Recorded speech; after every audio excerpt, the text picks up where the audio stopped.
Pues muy buenas amigos y amigas de Spanish Libertarian, ¿cómo estáis? Estoy súper contento, vuelvo a tener una de las personas pues, más importantes de la escena liberal española, una persona que hace años que conozco, y en esta ocasión, pues como sabéis, sigo con las entrevistas, pues estoy haciendo como estos monográficos que le llamo Deconstruyendo, así que hoy vamos a deconstruir el libro Liberalismo, los 10 principios básicos del orden liberal con su autor, que es el gran Juan Ramón Rayo. Juan, ¿cómo estás?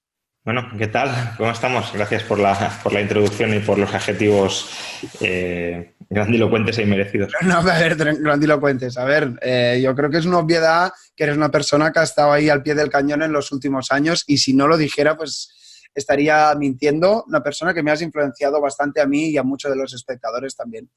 Pues si no lo sabéis, deberíais saberlo. Juan ha escrito este libro recientemente, que entre tantas cosas que hace, pues escribe libros y ha escrito muchísimos. Así que lo vamos a desgranar, lo vamos a entender. Vamos también te voy a hacer preguntas a ti, como qué es lo que te ha motivado a escribirlo y tal. Pero bueno, la primera pregunta pues me parece obvia, que es, a ver si nos lo pudieras, una pregunta doble, si nos lo pudieras resumir por una parte y lo otro es qué es lo que te ha impulsado a escribir este libro, este decálogo. Así que cuando quieras. Bueno, están un poco vinculadas las dos preguntas, ¿no? Porque efectivamente yo empiezo a escribir este libro más o menos cuando Trump no gana las elecciones, pero sí se postula como líder del Partido Republicano y cuando muchas personas empiezan a decir que Trump de alguna manera es liberal, es libertario, es el nuevo líder del movimiento liberal, que hombre, no digo que Trump no haya desplegado políticas bastante liberales en algunos campos y que los liberales debemos aplaudir, pero en general la filosofía política que destila Trump, desde luego, está bastante alejada en muchos puntos del liberalismo. Y claro, si a esto le sumamos que además otros líderes políticos, ya más de la escena nacional, empiezan a decir que son liberales, no sé, Pablo Casado, Albert Rivera, incluso Sánchez se reivindicó como liberal, también Errejón, pues lo que parece claro es que la etiqueta de liberalismo está muy vaciada de contenido, está muy pervertida, es una etiqueta bonita, hay que decirlo, porque liberal es aquel que defiende las libertades personales, individuales, y quién va a decir que está en contra de defenderlas, pero que tiene una tradición histórica de pensamiento detrás, que tiene una coherencia en sus principios que la inmensa mayoría de aquellos líderes políticos que se reivindican a sí mismos como liberales, incluso ya no líderes políticos, sino pensadores que se atribuyen la etiqueta de liberal, luego no son coherentes en las implicaciones que este término tiene, ya digo, tanto desde un punto de vista histórico como a la hora de desarrollar las ideas propias de la libertad. Entonces, el libro, justamente por eso lo estructuro en torno a 10 principios que creo que son los básicos a la hora de que una persona se pueda definir como liberal. El primero es el individualismo político, es decir, el centro de un orden político, el centro de un orden social, aquel ente que es sujeto de protección frente al resto del ordenamiento jurídico-político es el individuo. Y esto ya es una diferencia bastante radical frente a otras filosofías políticas que reivindican pues, la nación, la clase, la raza como centros del orden político.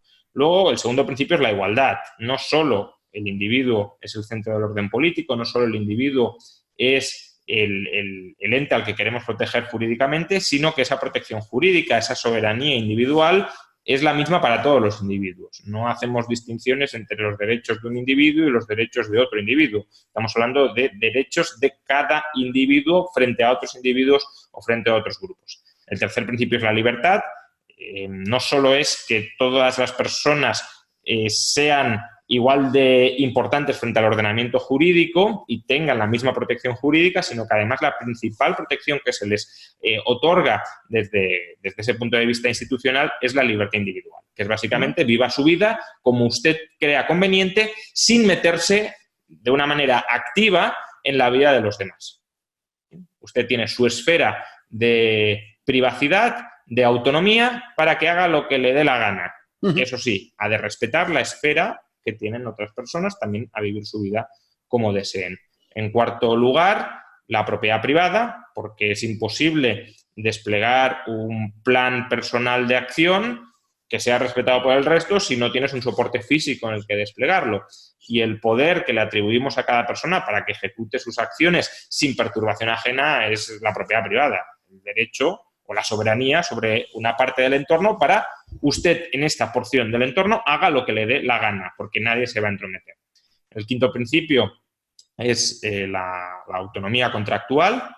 No solo no solo somos soberanos sobre nuestras acciones y sobre nuestras propiedades, sino que también podemos pactar con otras personas los términos en los que nos queremos obligar recíprocamente a hacer o a dar o a no hacer algún tipo de acción. En sexto lugar, la restitución del daño, es decir, siempre que alguno de los principios anteriores es transgredido, es violado, es conculcado, se genera un daño, se genera una violación jurídica y, por tanto, hay que repararla, hay que corregirla, hay que restituirla. Si no fuera así, pues todos los principios anteriores serían papel mojado. Usted es propietario, pero si le robo no pasa nada. No, si me robas, me tienes que devolver lo robado o me tienes que devolver algo equivalente a lo robado que restituya el daño que has causado.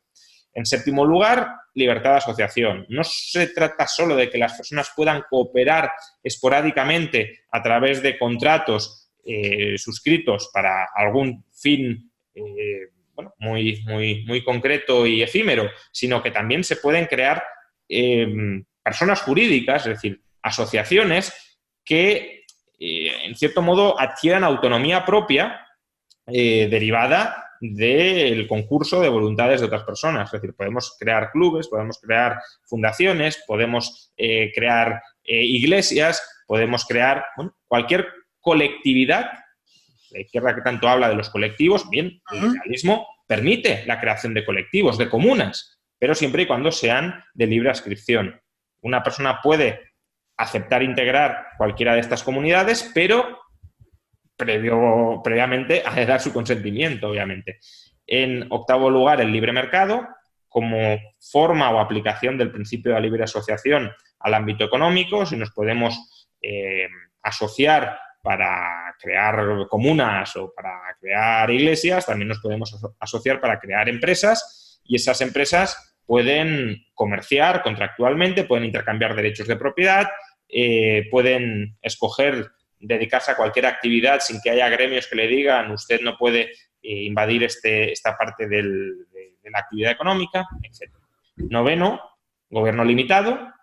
Necesitamos algún tipo de institución que proteja y que ejecute la protección de todos los principios y derechos anteriores, pero esa institución, que es el gobierno, no necesariamente el Estado, aunque el Estado es un tipo de gobierno que en general los liberales no nos gusta por su origen ilegítimo y por su tendencia al abuso de poder, pero bueno, en cualquier caso el gobierno y en su caso el Estado ha de proteger esta esfera jurídica, pero obviamente ha de ser el gobierno mínimo posible para conseguir que esta protección sea efectiva. Una vez logramos esa protección de los derechos individuales, no hay justificación para un gobierno mayor que inevitablemente invadiría esos derechos individuales queriendo comportarse de modos que van más allá de la estricta protección de esos derechos.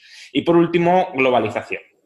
La idea básica de que todos los principios anteriores son además aplicables al ámbito global. Es decir, que cuando hablamos de gobiernos o de comunidades políticas, no estamos hablando solo de comunidades políticas nacionales, no estamos hablando de que el derecho a la libertad individual, a la propiedad, a la restitución del daño, solo afecte o solo nos obligue con respecto a aquellos conciudadanos o aquellos nacionales que compartamos, con los que compartamos una comunidad política. Nos obliga frente a cualquier persona en cualquier parte del globo en la que esté. En cierto modo, esta sería la idea de derechos humanos. El liberalismo es una filosofía política que defiende los derechos humanos ultrabásicos, es decir, libertad, propiedad, contratos y todo lo que se deriva de ello, libertad de asociación, libre mercado y gobierno limitado en la esfera global. Bueno, pues muy bien explicado estos 10 puntos y la verdad que bueno, ha sido bastante extenso, pero interesante. Luego volveremos. Te quiero hacer una pregunta. En este caso, ¿cuál es el perfil de lector que tenías en mente mientras estabas escribiendo este libro? Es decir, ¿este es un libro introductorio o sí que profundizas más? No sé, un poco, porque me acuerdo, por ejemplo, creo que es Iván Carrino de Argentina, ha hecho también un libro similar. A veces me pregunta mucha gente, ¿cuál es el mejor libro para pasárselo a mi amigo progre que tiene curiosidad a ver qué es el liberalismo? ¿Este sería un libro para pasárselo a alguien que no tiene ni idea sobre estos temas? Sí, la idea es que vaya dirigido precisamente a ese lector de qué es el liberalismo, cómo me puedes explicar el liberalismo, en qué se basa el liberalismo. Es verdad que no es un libro totalmente superficial, sí que tiene algunas páginas un poco más de profundización en algunos aspectos, aspectos que a lo mejor al lector que se está iniciando no le interesen demasiado, pero sí es un libro que con cierta carga de profundidad, tampoco excesiva, sí pretende ser introductorio. Además, tiene una segunda parte, en la que, en cierto modo, los principios que he desarrollado antes todavía se mastican un poco más, se resumen y se aplican a asuntos de actualidad, que también es algo, pues, interesante para el lector, en el sentido de, vale, todos estos principios abstractos que me acabas de comentar, ¿en qué se sustancian? En el día a día, donde me tengo que enfrentar a más o menos impuestos, más o menos estado de bienestar, ocupas sí, ocupas no, ¿qué pasa con el calentamiento global? ¿Subvenciones a la cultura o no subvenciones a la cultura? ¿Gestación subrogada, aborto, eutanasia, despenalización de las drogas? ¿Cómo se posiciona el liberalismo en todo esto? Claro. Y admitiendo que en muchos puntos hay discrepancia, sí hay algunas respuestas que, a partir de esos principios, que ya digo, son los que estructuran el pensamiento liberal, los que lo han estructurado siempre, pues sí que hay algunas respuestas bastante concluyentes que se pueden dar al respecto. Siguiendo en esa dirección, te quiero hacer una pregunta que quizás es un poco más compleja, que es, ¿cuánto de Juan Ramón Rayo hay en este libro y cuánto de liberalismo clásico objetivo hay, ¿no? Porque yo, como ya sabes, pues llevo haciendo muchas entrevistas en el último año y me doy cuenta que cada uno tiene su concepción de la palabra libertad o del liberalismo. Entonces, ¿es el liberalismo una ideología unívoca o también está sujeta a interpretaciones y en este caso tú has hecho tu interpretación en este libro? Sí, en el libro lo digo, es claramente mi interpretación de la filosofía política liberal. No es una interpretación que no esté basada en nada, evidentemente. De hecho, en el libro se cita de manera bastante recurrente y extensa a multitud de autores liberales. Una de las utilidades que tiene el libro es, bueno, introducirse en esa lista de autores liberales de referencia a los que a lo mejor una persona que se inicia en esta corriente de pensamiento no conoce, pues bien, empezar a tener nombres, referencias, citas que luego le permitan ir leyendo más y desarrollando más. Pero, como decía, es una interpretación mía de qué es el liberalismo, que evidentemente creo que es la interpretación más correcta, porque si hubiese otra más correcta, pues la rectificaría y sería la que adoptaría. No es una interpretación...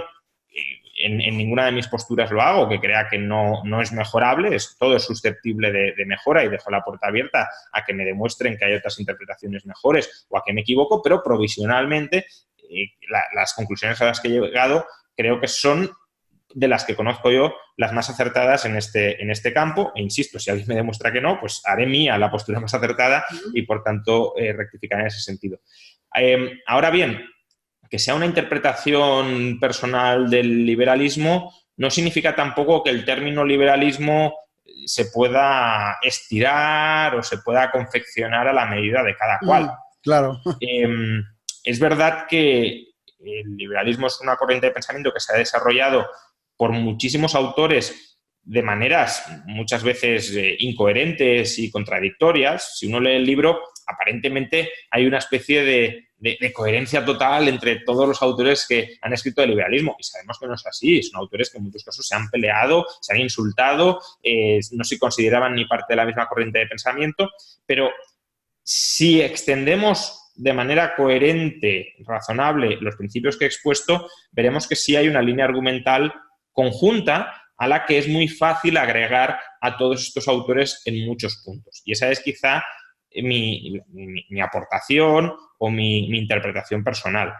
¿Otras personas pueden tener otra interpretación personal del liberalismo? Puede ser, pero a mi juicio deberán ver cómo es compatibilizable esa interpretación personal con estos 10 principios, o si creen que alguno de estos 10 principios no forma parte necesaria de la tradición liberal, que expliquen cómo, no sé, pueden defender el individualismo, por ejemplo, y la igualdad jurídica sin defender la globalización. o sin defender la libertad de asociación y todo lo que la libertad de asociación y desasociación implica. Pues claro, decir, no, yo soy liberal, pero estoy en contra de que la gente tenga acceso a las drogas, por ejemplo, ¿no? Una lectura liberal conservadora. Bien, ¿cómo compatibilizas la idea de soberanía individual, de derecho individual, también sobre tu propio cuerpo, con yo no puedo meter en mi cuerpo sustancias que yo quiera introducir, sino que es otra persona la que va a tutelar qué hago yo con mi cuerpo, que es el elemento más inmediato y más directo de control que puede ejercer una persona. Si no le reconocemos a una persona derecho a gestionar su cuerpo, ¿cómo vamos a hablar luego de derecho a gestionar su propiedad o derecho a gestionar su vida si ni siquiera su propio cuerpo, que es inseparable del sujeto al que le estamos atribuyendo derecho, se lo dejamos administrar como él gusta?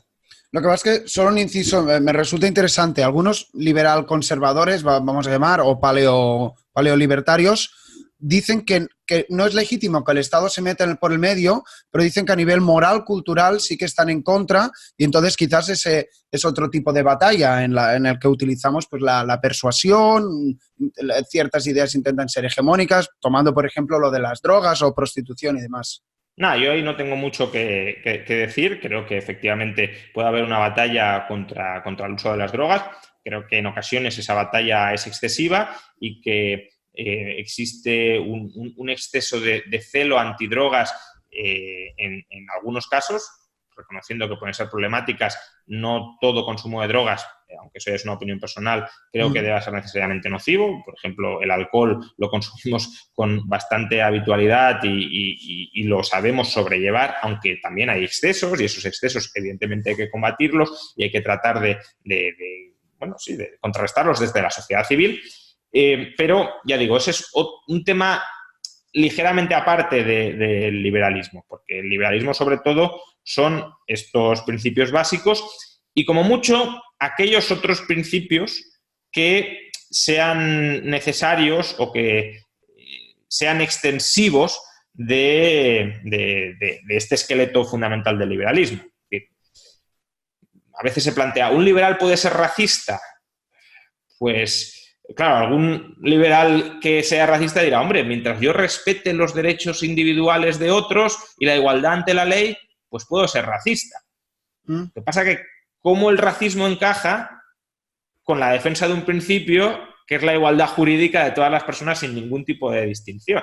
Claro, pero tú por dentro como individuo te puedes sentir como quieras, puedes tener fobia a lo que sea, ¿no? Digamos. Sí, bueno, a ver, una cosa es que tengas fobia y otra que defiendas una visión, el racismo, que lo que está diciendo es que hay unas razas mejores y peores, y eso, en cierto modo, da pie a diferencias jurídicas de los individuos que se ascriben a esas distintas razas. Entonces, puede haber ideas que, si bien podrían llegar a compatibilizarse de manera muy forzada con el liberalismo, en cierto modo socavan, ya que hablan tanto de batalla cultural, socavan las bases culturales en las que los principios liberales que hemos expuesto, el esqueleto liberal que hemos expuesto, puede arraigar y puede florecer. Para terminar este bloque, porque me resulta un tema recurrente, no termino de entender en mi cabeza, seguimos en esta dirección. ¿Cómo valoras que haya como estas pugnas internas dentro del liberalismo? Luego volveremos a tu libro, ¿eh? Quiero decir, a veces he entrevistado a Liber Progress, aunque no me gusta esta etiqueta, que le dicen a los conservadores que, claro, que ellos coartan la libertad y demás. O el conservador le dirá, no, es que tú no crees en la libertad, sino en el libertinaje. Y luego hay los ANCAPs que te dicen, no, es que el gobierno limitado es socialismo. O sea, al final me da la sensación que todos somos liberales y por eso me alegro, ¿no? Que hayas hecho 10 puntos, pero no sé, ¿cómo ves estas pugnas internas? ¿Crees que nos impiden avanzar? Quizás es esta la pregunta. Bueno, mientras las pugnas sean debates sobre cuán aplicable es el liberalismo en diversos campos, me parece que es un ejercicio muy sano de reflexión y en cierto modo, de autocrítica, ¿no? Otra cosa es que se creen una especie de equipos o de grupos separados e incomunicados que únicamente se insulten los unos a los otros sin ningún tipo de voluntad de diálogo serio, sincero, para, bueno, pues si hay una discrepancia, ver quién tiene razón, más allá de de las emociones personales de a mí me gusta más esto o me da asco aquello, sino, vale, tú dices que eres liberal, que defiendes la libertad individual, la propiedad privada, la autonomía contractual. Vamos a ver cómo estos principios se aplican de manera más coherente a situaciones a las que nos enfrentamos. Por ejemplo, ya digo, el caso de las drogas o cualquier otro. Entonces, si tú desde una posición progre o conservadora eres capaz de ilustrar y de defender que esos principios se aplican mejor de esa manera y no de la otra, y el otro no tiene contraargumentos para decir, no, es que quiero prohibir las drogas y estoy a favor de la libertad individual. ¿Cómo encajo eso? Si no eres capaz de encajarlo, tendrás que reconocer o que el liberalismo no es compatible con la prohibición de las drogas y que, por tanto, como liberal has de estar en contra de la prohibición de las drogas, o que quizá, si sigues estando a favor de la prohibición de las drogas, a pesar de que ves que la traslación de los principios liberales a ese punto no lleva al prohibicionismo, pues si tú te empecinas en yo quiero seguir prohibiendo las drogas, eso significa que al menos en ese punto no estás siendo coherente con tus ideales, con los ideales que dices que tienes. Otra cosa es que esos ideales los apliques, que es lo que pasa en muchas ocasiones, de manera a la carta, ¿no? Pues aquí me gusta, aquí no me gusta, los aplico aquí y no los aplico allí. Entonces, ya digo, si la discusión es para avanzar y para buscar síntesis en el sentido de, bueno, tú tienes esta postura, yo tengo la otra, vamos a ver dónde se acerca más la verdad y cómo encajamos los distintos argumentos que tenemos, fantástico. Si es para crear sectas dentro del liberalismo, en el peor sentido del término, es decir, grupos incomunicados y autistas unos con otros, pues me parece pésimo, no solo para el liberalismo, sino para cualquier parte de la filosofía o de las ciencias sociales en las que se produzca. Yo, si me permites, me voy a mojar. Yo creo que la parte liberal que bebe de la alt-right y Hans Hermann Hoppe y tal es la que veo más cercano a esta definición de secta que estabas diciendo. No sé si tú coincides con mi tesis. Bueno, puede ser. Es decir, al final sectarios hay en todas partes y puntos razonables o puntos interesantes también los hay en todas. Pero es verdad que uno puede ver cómo en la alt-right, en los liberales que se adscriben o que se posicionan cercanamente a la alt-right, en muchos casos hay una voluntad prácticamente de enmendar principios que han sido tradicionalmente del liberalismo y que creo que se adscriben al liberalismo y que lo hacen argumentando que, pues eso, por razones de batalla cultural, no solo tenemos que bajar a los principios, sino también a otros valores que el liberalismo no ha tratado y que son fundamentales. Y no digo que no puedan tener parte de razón en la idea de que la batalla cultural es importante, no necesariamente claro, en los valores culturales que proponen o que defienden. Pero también te has de plantear que muchos de esos... Es decir, que la cultura al final es una institución para coordinar a las personas, que no solo un conjunto de valores culturales sirve para coordinar a las personas y que si tú defiendes un programa cultural que en muchos casos es radicalmente opuesto a los principios liberales que dices defender, ahí tienes un problema. Y si no te bajas de ese caballo y te realimentas de manera sectaria con lo que dicen otros, pues evidentemente no estás avanzando en la dirección sana y lo que estás es enrocándote en un discurso incoherente, pero que por el eco de aquellos que piensan como tú, pues se va amplificando. Entonces ya, para cerrar este bloque, Juan, ahora volvemos a tu libro. Entiendo que al final la importancia de la batalla liberal, corrígeme si me equivoco, es que sea jurídica, ¿no? En parte, es decir, moral y culturalmente cada grupo puede tener su visión de la libertad, pero lo que no podemos llegar es que ese grupo sea el que imponga legal y jurídicamente su visión a los demás. ¿Van por ahí los tiros del orden liberal que estás definiendo?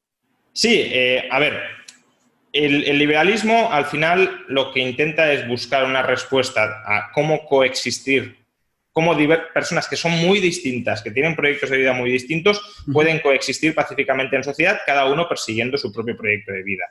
Y eso también vale para los grupos. Las personas se agrupan porque pueden tener proyectos dentro de ese grupo relativamente similares y nos podemos encontrar luego con grupos que son muy distintos, que tienen visiones culturales muy, muy diferentes, muy enfrentadas incluso. Pensemos en las religiones, ¿no? Es decir, La religión, una religión frente a otra cree que la otra se va a condenar y que la otra está pecando masivamente y que, pues bien, incluso a ese nivel, el liberalismo lo que dice es hay que respetar y usted viva su vida, nosotros vivimos la nuestra, sin que ninguno de los dos se imponga sobre el resto.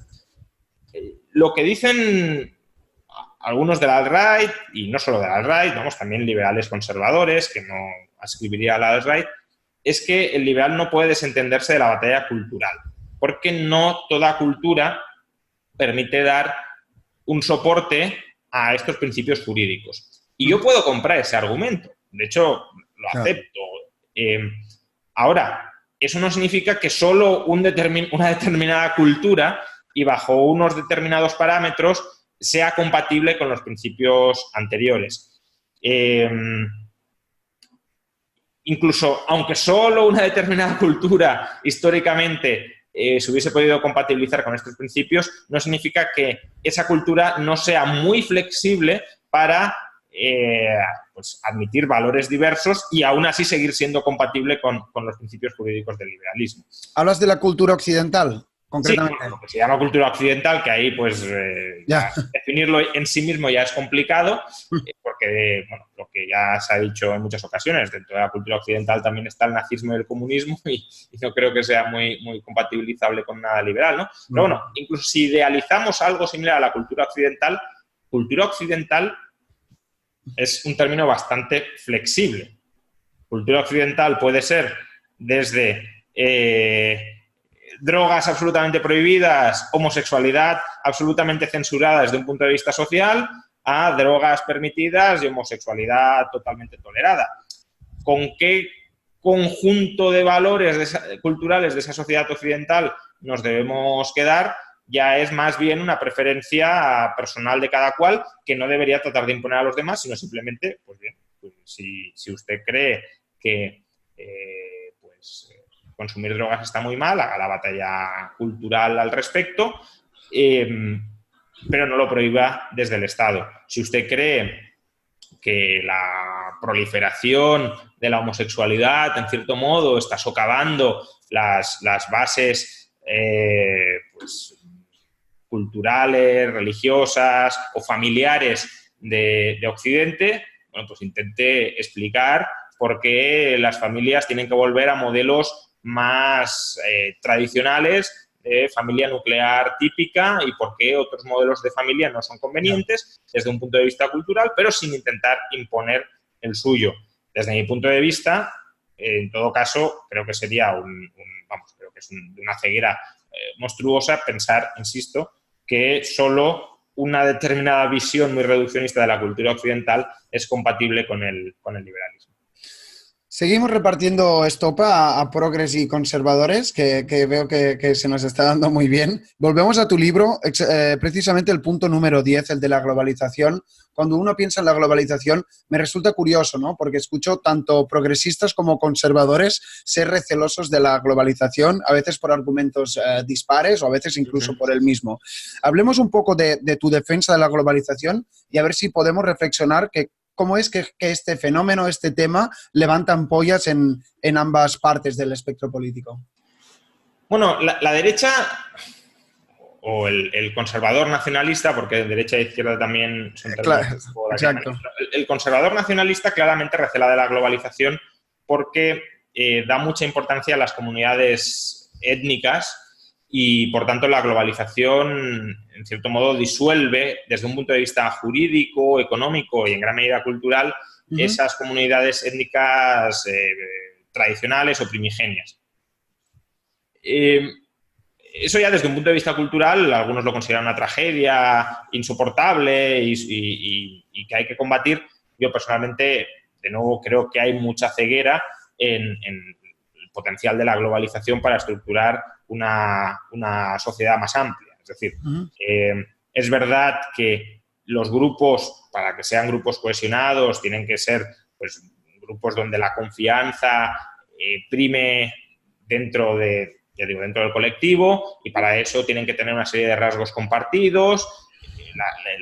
el primer nexo de confianza es el parentesco, es la sangre, pero luego puede haber otros lazos de confianza basados en la cultura, en mitos compartidos, en historias compartidas. Todo eso es cierto, pero de la misma manera que los grupos nacionales se han ido extendiendo mucho más allá de la ciudad o incluso de la provincia, e incluso pues, el nacionalismo ya reivindica la idea de naciones como grupos amplios, nada impide que esa extensión de los lazos también se expanda a la globalización. Pero bueno, este es un tema más cultural, lo que algunos llamarían globalismo y demás.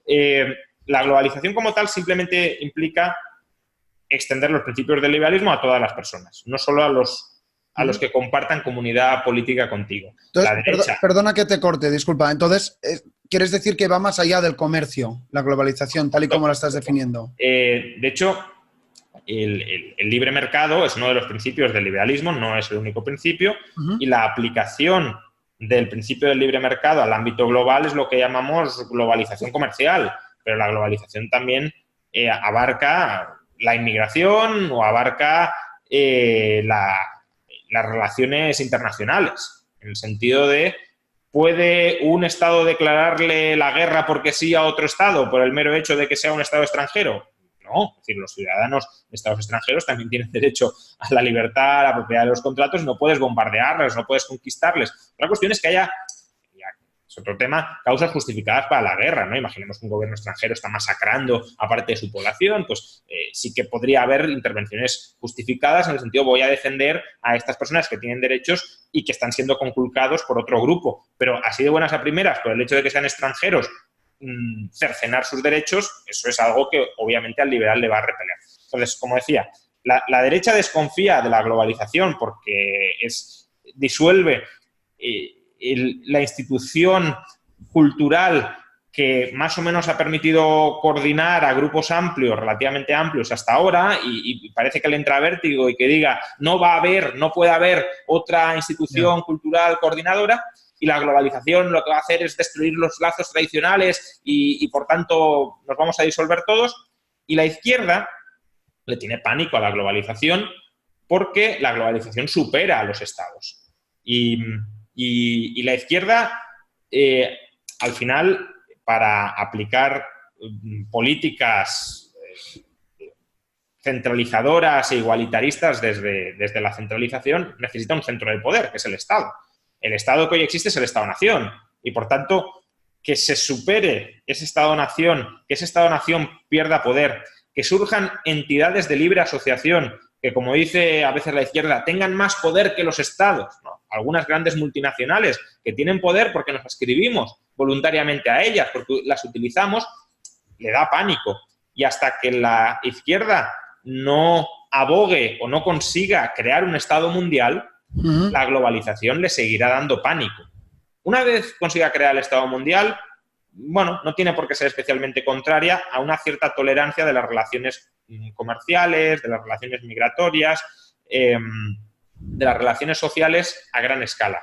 Pero mientras no tenga su Estado mundial, por supuesto que algo se escape a su control, que algo suceda a un nivel superior al de los Estados, le genera una inquietud brutal. Lo que pasa es que los conservadores dicen que ese Estado mundial es justamente el globalismo y la globalización, que me resulta sorprendente esa conclusión. Bueno, ahí puede haber algo de razón en un sentido. Yo no tengo muchas dudas de que parte de la élite de izquierdas mundial, no digo como objetivo a corto plazo o a corto medio plazo, pero sí como objetivo a muy largo plazo, si se ha puesto en su horizonte crear un Estado mundial, avanzar hacia un Estado mundial. Y para avanzar hacia un Estado mundial necesitas crear pues una cierta economía común, una cierta cultura común, un cierto entendimiento común, antes de crear el Estado, ¿no? Pues claro, si tú ahora creas un Estado entre pueblos o entre colectivos lingüísticamente, culturalmente, religiosamente, muy distintos, eso no va a funcionar. Pero claro, la globalización, como decía antes, en cierto modo reduce esas diferencias culturales. La globalización cultural, la americanización, como dicen algunos, de nuestra cultura y de nuestras vidas, supone ir creando poco a poco una cultura común en todo el mundo. La extensión del inglés supone que hay una lengua que se va extendiendo y que se va volviendo dominante, no porque la impongan necesariamente, sino porque simplemente nos sumamos a ella al ser más útil o más práctica. Y ese sustrato de unificación cultural sí que puede ser un sustrato que dé paso al Estado mundial. A mí la unificación cultural no me preocupa como tal, porque tú puedes tener una cultura compartida y no necesariamente un Estado compartido.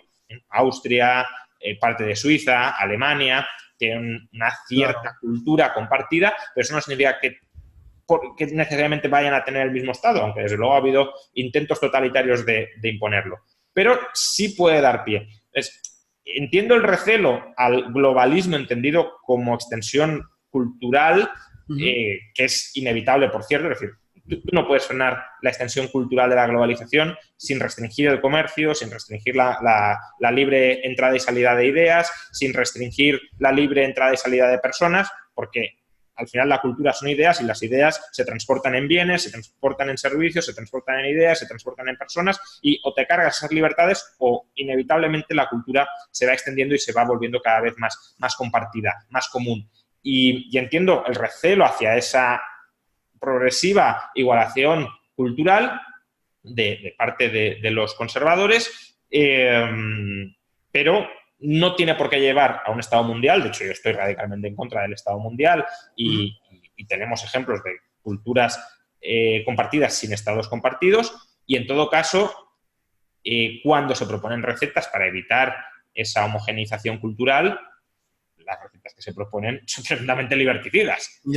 Aquí no puede entrar esta película extranjera, aquí no puede entrar este señor porque tiene otra cultura y nos va a invadir culturalmente, no podemos comprar libros editados y, por tanto, con ideas y con cultura extranjera porque las vamos a introducir dentro, habrá que controlar Internet para que no nos metamos en determinadas páginas que nos intoxiquen. Entonces, todo eso supone eliminar la cartera básica de libertades de las personas.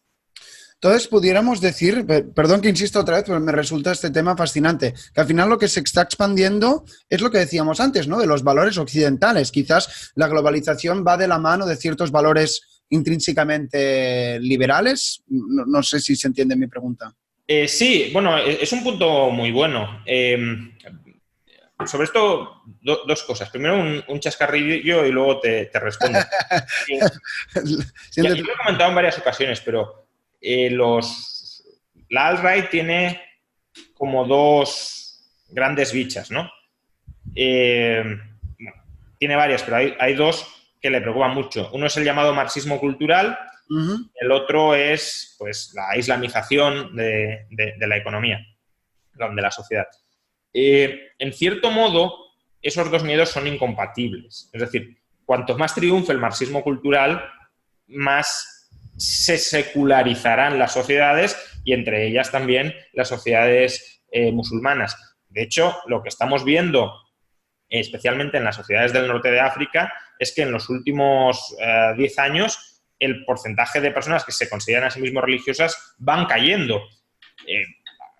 En Túnez, por ejemplo, ha caído, si no recuerdo mal los datos, 20 puntos en 10 años.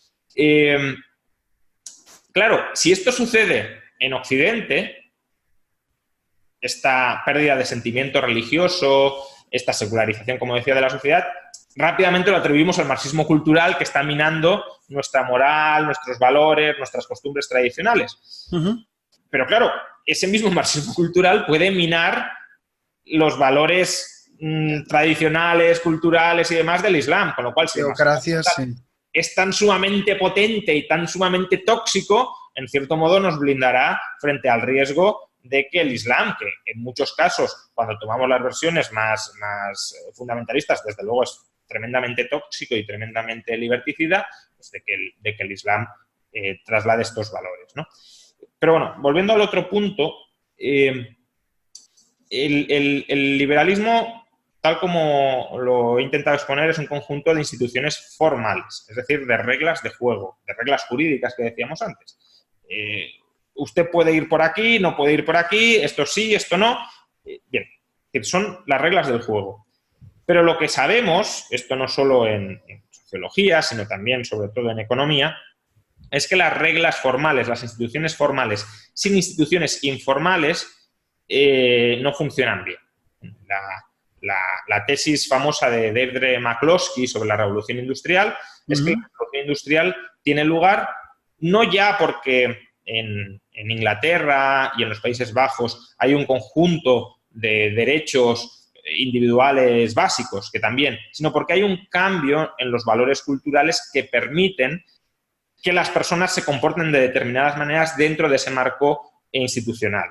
Si yo no te puedo robar a ti y tú no me puedes robar a mí, pero los dos creemos que el comercio es asqueroso y que el comercio envilece a las personas, ni tú ni yo vamos a comerciar. Por tanto, aunque haya derecho de propiedad, no va a haber comercio, no va a haber inversión empresarial.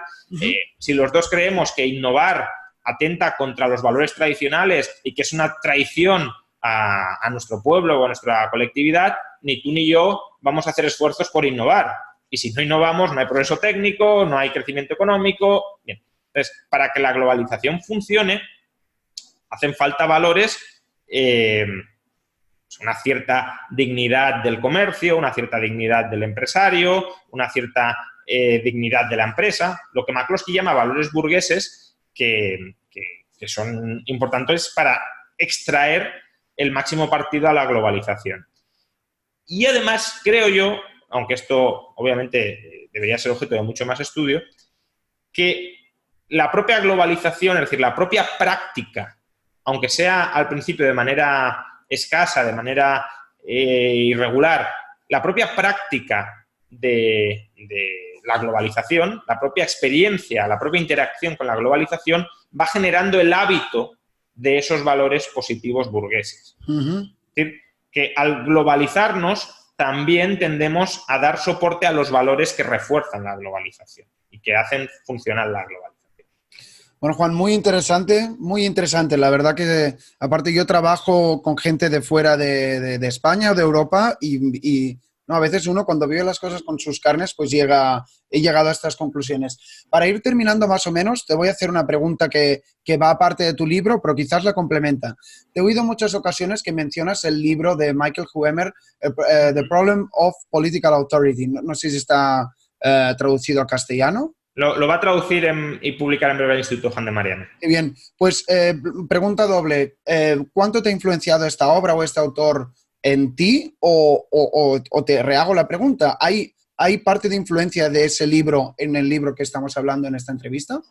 Sí, desde luego. Bryan Caplan dice que el libro de Homer es el libro de filosofía política liberal más importante de los últimos 20 años y en gran medida estoy de acuerdo. Es decir, no se me ocurre otro que tenga más relevancia o que desde el punto de vista, o desde mi punto de vista, a mí me haya influido más, ya digo, de lo que se ha escrito de filosofía política liberal en los últimos 15, 20 años.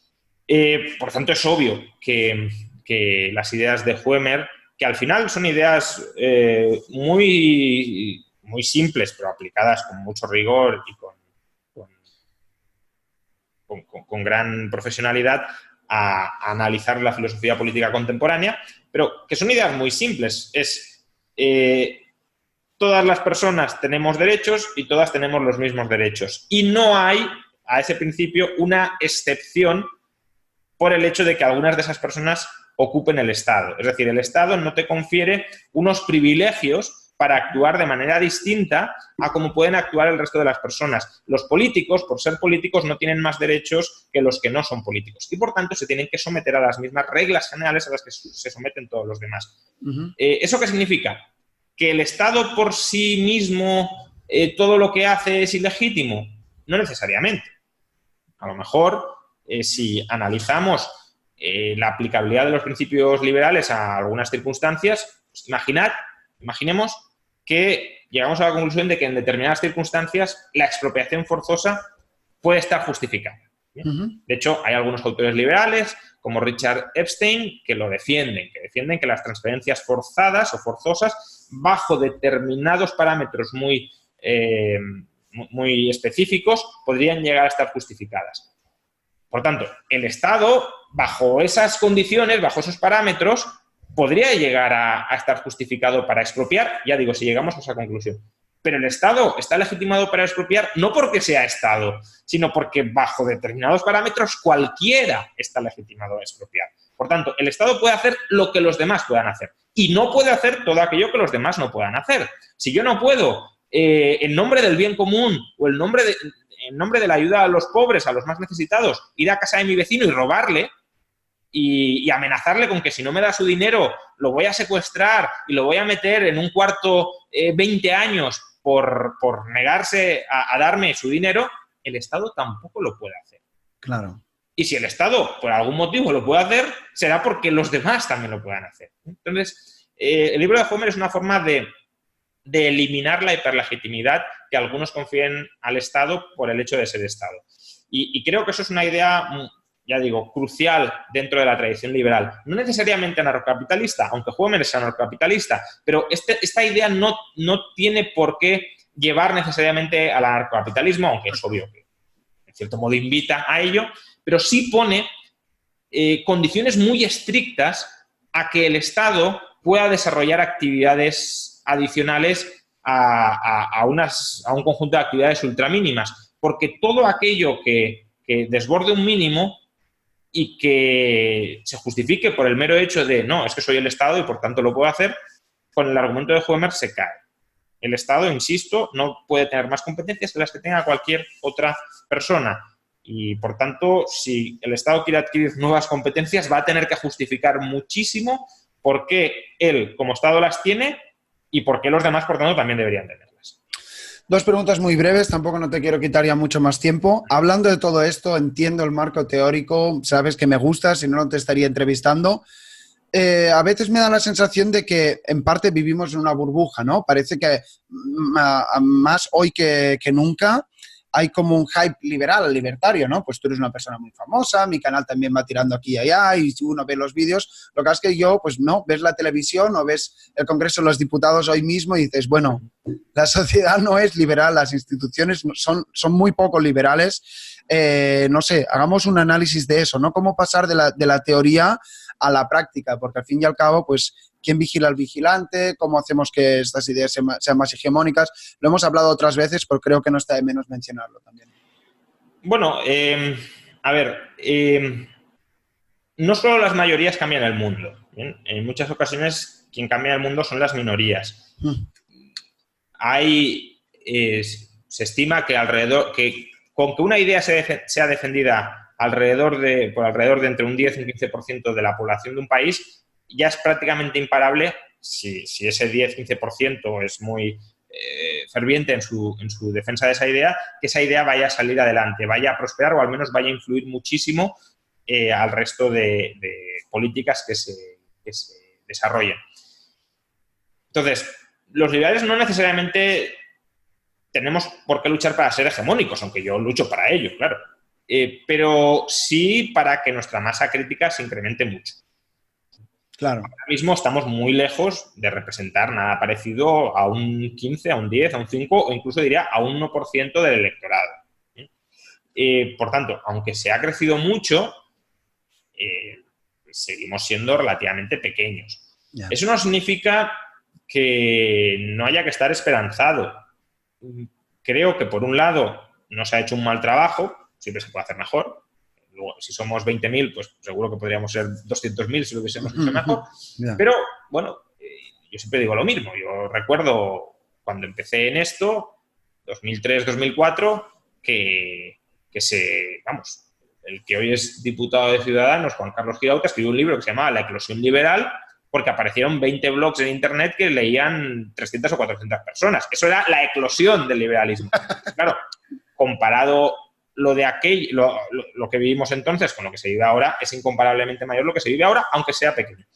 Entonces, se ha hecho un buen trabajo, que en la medida en que se persevere en él, pues entiendo que se seguirá creciendo, pero luego, eso serían las condiciones subjetivas, ¿no? Pero también hay condiciones objetivas que creo que van a invitar al liberalismo. Y esas condiciones objetivas son que vamos a un mundo cada vez más complejo, más heterogéneo, Y frente a esa complejidad y heterogeneidad hay dos soluciones. O segar la complejidad y la heterogeneidad y volver a un mundo simple, a un mundo con barreras, a un mundo de comunidades pequeñitas y homogéneas, que sería una alternativa pauperizadora para todos, o aceptar la complejidad y la heterogeneidad y plantearnos qué sistema institucional y normativo es el que mejor puede conciliar esa heterogeneidad, no necesariamente cultural, porque antes estaba diciendo que íbamos hacia una homogeneización cultural, pero incluso dentro de una misma cultura las sociedades internamente son muy diversas. Claro. Yo, siendo liberales los dos, seguro que no tenemos